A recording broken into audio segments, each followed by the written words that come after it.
Bismillahirrahmanirrahim. Qala rabbi shrah li sadri wa yassir li amri wahlul 'uqdatam min lisani yafqahu qawli. Allahumma iftah 'alaina hikmataka wanshur 'alaina min khazaini rahmatika ya arhamar rahimin. Rabbi yassir wa la tu'athir. Rabbi tamim bil khair. Allahumma salli ala sayyidina Muhammad. Assalamualaikum warahmatullahi wabarakatuh kepada rakan media sosial saya yang dirahmati Allah juga dicintai oleh Rasulullah sallallahu alaihi wasallam. Alhamdulillah, syukur kita ke hadrat Allah SWT. Jadi hari ini saya akan mengupas tajuk iaitu apa dia? Iaitu orang mukmin meninggal dunia dengan wajah yang berkeringat. Jadi kita stop dulu cerita tentang bab cerai, bab nikah, bab rujuk dan sebagainya lah. Tentang NCR. Jadi hari ini kita buka part iaitu tentang mati pula. Kita kena ingat mati sebenarnya. Kullu nafsin za'iqatul maut. Setiap yang bernyawa tu pasti akan mati. Jadi hari ini saya akan kupas iaitu orang mukmin meninggal dunia dengan wajah yang berkeringat. Okey. Kita tengok balik dalam hadis, sepotong hadis daripada baginda Sayyidina Rasulullah sallallahu alaihi wasallam. Allahumma salli ala Sayyidina Muhammad, iaitu yang berbunyi Rasulullah bersabda, iaitu orang mukmin akan meninggal dunia dengan wajah yang berkeringat. Hadis riwayat At-Tirmizi daripada Ibnu Majah daripada Buraidah. Jadi bila kita tengok balik wajah orang mukmin ni ataupun orang Islam ni, orang yang beriman ni, dia keringat keluar peluh pada dahi dia. Nanti kita akan kupaslah tentang part yang seterusnya, apa tanda-tanda orang mati dalam keadaan husnul khotimah dan apa tanda-tanda orang mati dalam keadaan su'ul khotimah. Jadi tuan-tuan dan puan-puan yang dirahmati Allah Ta'ala sekalian, jangan pergi mana-mana, kita jumpa lagi lepas ni, insya-Allah.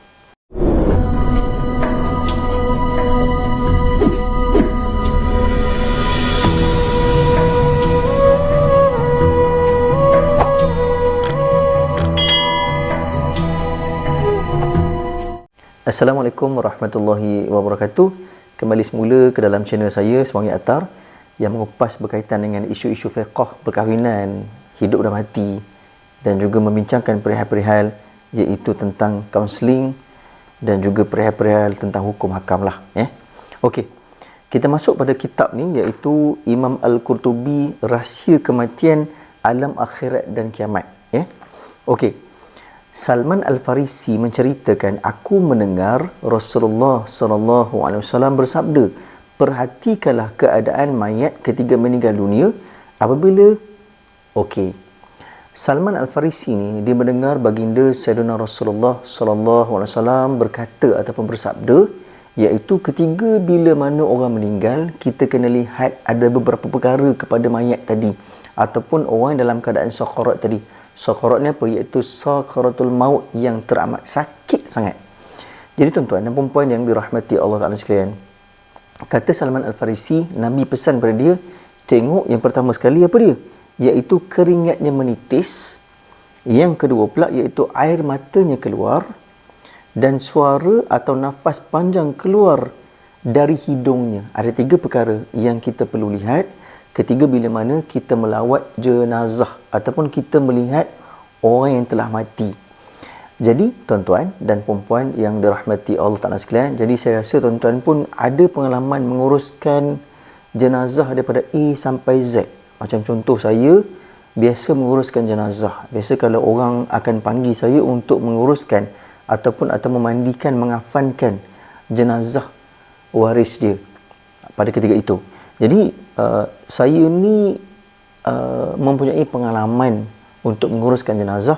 Jadi orang nak meninggal ni, kadang-kadang kita takkan dapat jenazah yang sempurna. Kadang-kadang kita akan dapat jenazah yang macam contoh luka pada badan dia, hilang separuh daripada anggota tubuh badan, kan.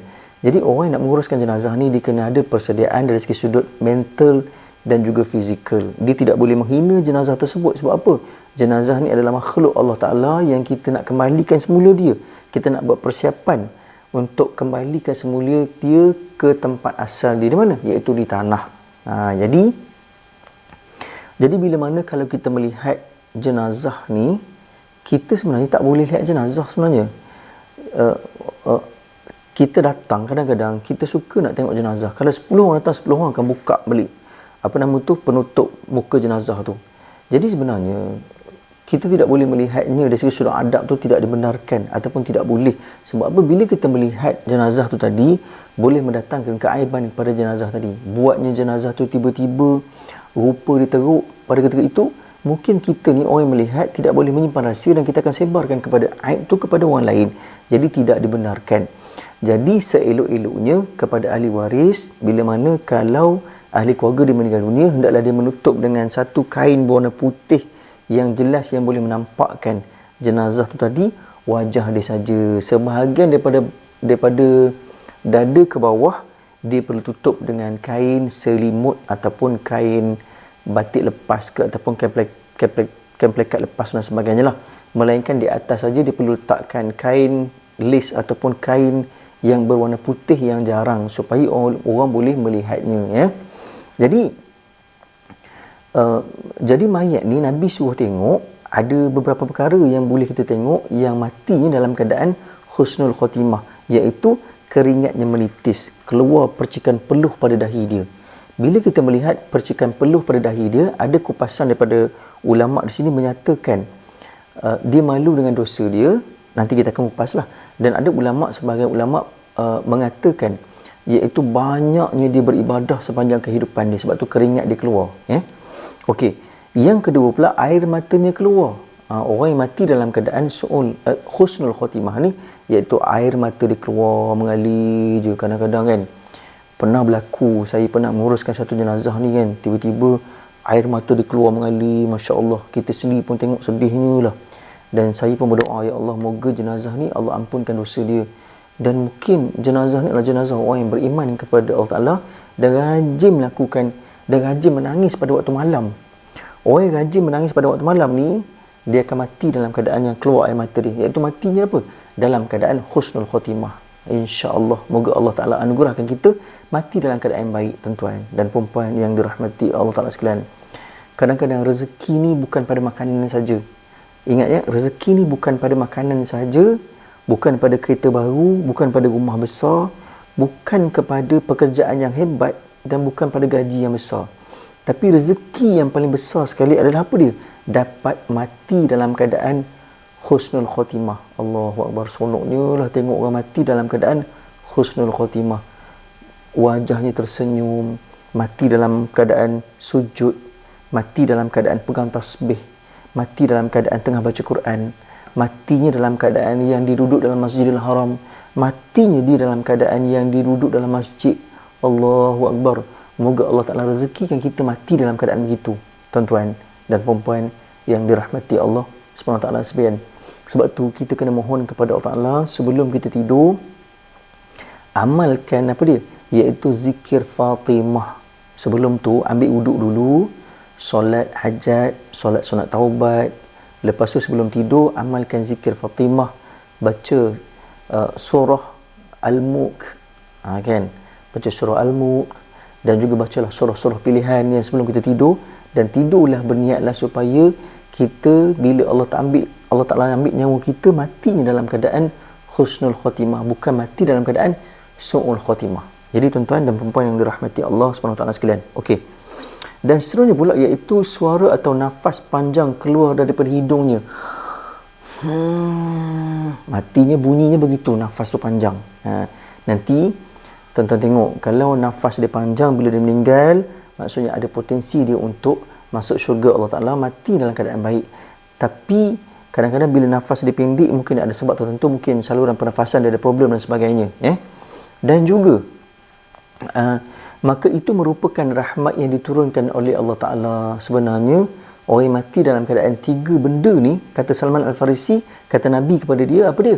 Iaitu Allah Ta'ala turunkan rahmat kepada dia. Tengok tu, bayangkanlah, walau macam mana keadaan sekalipun kita ni tak semayang, tak solat, tak baca Quran, tapi tetap Allah bagi rahmat kepada kita dalam keadaan kita dimatikan oleh Allah Ta'ala, dalam keadaan kita sakarat. Allah tak bagi rahmat. Masya Allah, sayangnya Allah pada kita. Allahu Akbar. Dan juga orang yang meninggal dunia dengan mendengkur seperti dengkuran. Okey, ini berbalik pula pada mereka yang mati dalam keadaan su'ul khotimah. Apa dia? Iaitu orang yang meninggal dunia dengan mendengkur seperti dengkuran unta. Orang yang matinya, dia mati dalam keadaan seperti dia mengeluarkan nafas tadi, seperti dengkuran seperti unta. Kita tengok dengkuran seperti unta macam mana. Itu mati dalam keadaan yang sangat teruk, ya. Seperti unta tercekik, dan juga kulitnya menjadi gelap. Kulit orang yang mati dalam keadaan su'ul khatimah ni, iaitu matinya kulit tadi dalam keadaan yang gelap. Kadang-kadang contoh macam saya ni sawo matang, kan.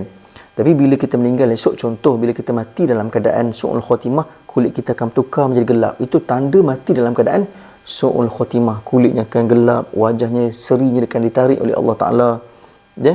Dan juga dari sudut mulutnya keluar buih, akan keluar buih pada mulut individu tersebut.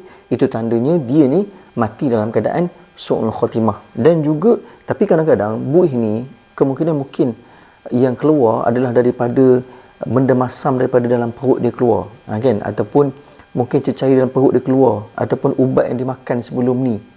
Tapi tak boleh je kita mengatakan yang itu mati dalam keadaan su'ul khatimah, ya. Sebab apa? Mungkin buih ataupun cecair yang keluar daripada perut dia, ya.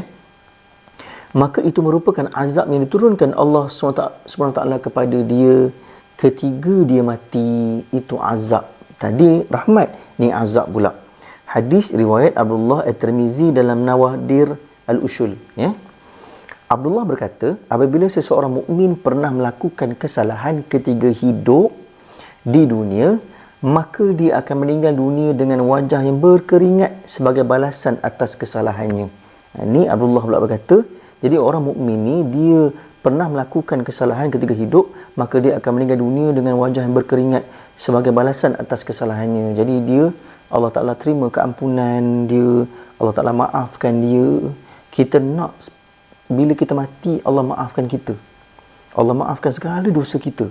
Kita ni banyak dosa, tuan-tuan dan puan-puan. Dosa kita dengan mak, dosa kita dengan ayah kita, dosa kita dengan ahli keluarga kita, dosa kita dengan adik-beradik kita, dosa kita dengan jiran kita, dosa kita memandang sesuatu perkara yang maksiat, telinga kita mendengar sesuatu perkara yang maksiat. Jadi belum tentu lagi Allah Ta'ala ampunkan dosa kita.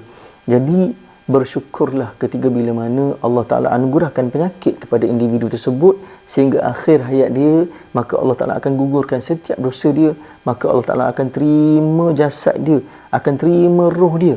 Semoga Allah Ta'ala bagi ketenangan di dalam kubur nanti dan dapat dimasukkan dalam syurga bersama dengan orang-orang yang soleh dan juga orang-orang yang mukmin, ya.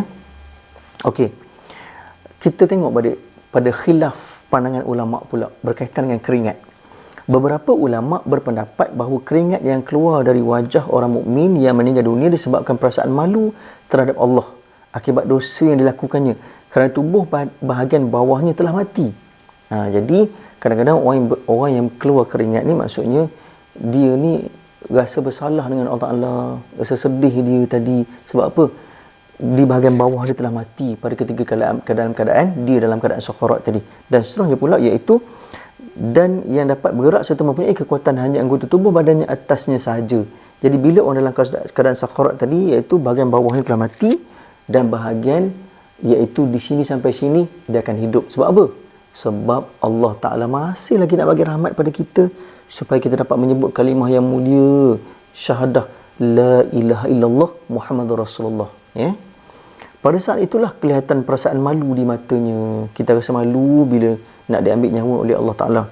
Sesungguhnya keringat yang keluar tersebut adalah rahmat dan teman atau penolongnya ketiga itu adalah perasaan malunya terhadap Allah Ta'ala. Jadi sebenarnya yang keluar tadi adalah rahmat Allah Ta'ala, perasaan malu dia kepada Allah Ta'ala, dosa yang dia buat sepanjang hidup dia, ya, dia malu kepada Allah Ta'ala.